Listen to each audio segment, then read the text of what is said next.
وكان من دعائه عليه السلام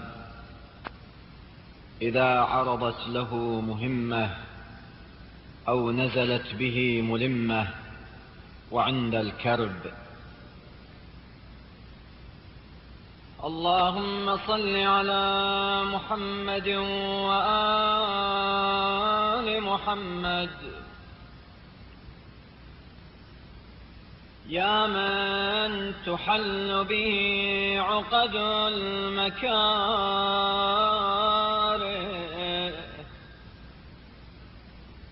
ويا من يكفأ به حد الشدائد،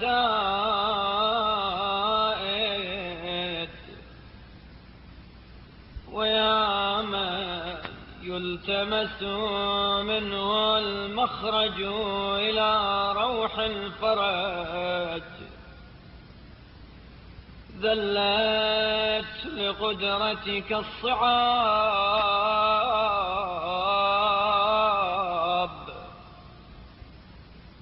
وتسببت بلطفك الأسباب،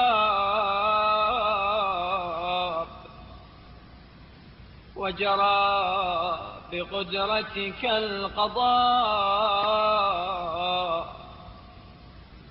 ومضت على إرادتك الأشياء،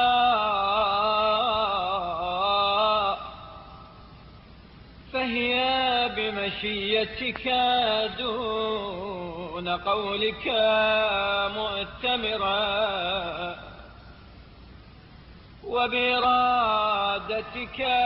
دون نهيك منزجرة.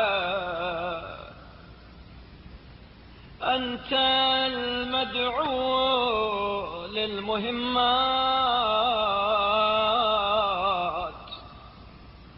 وأنت المفزع في الملمات، لا يندفع منها إلا ما دفعت،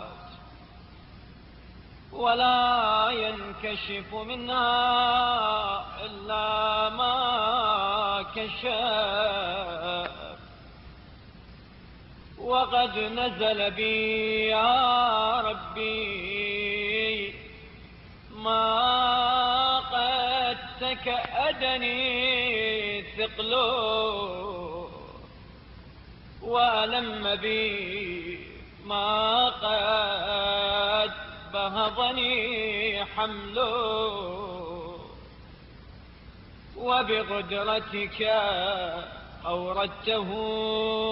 علي، وبسلطانك وجهته إلي، فلا مصدر لما أوردت، ولا صارف لما وجه، ولا فاتح لما أغلق، ولا مغلق لما فتحت، ولا ميسر لما عسرت، ولا ناصر لمن خذلت. فصل على محمد وآله، وافتح لي يا ربي باب الفرج بطولك، واكسر عني سلطان الهم بحولك، وأنلني حسن النظر فيما شكوت، وأذقني حلاوة الصنع فيما سألت، وهب لي من لدنك رحمة وفرجا هنيئا،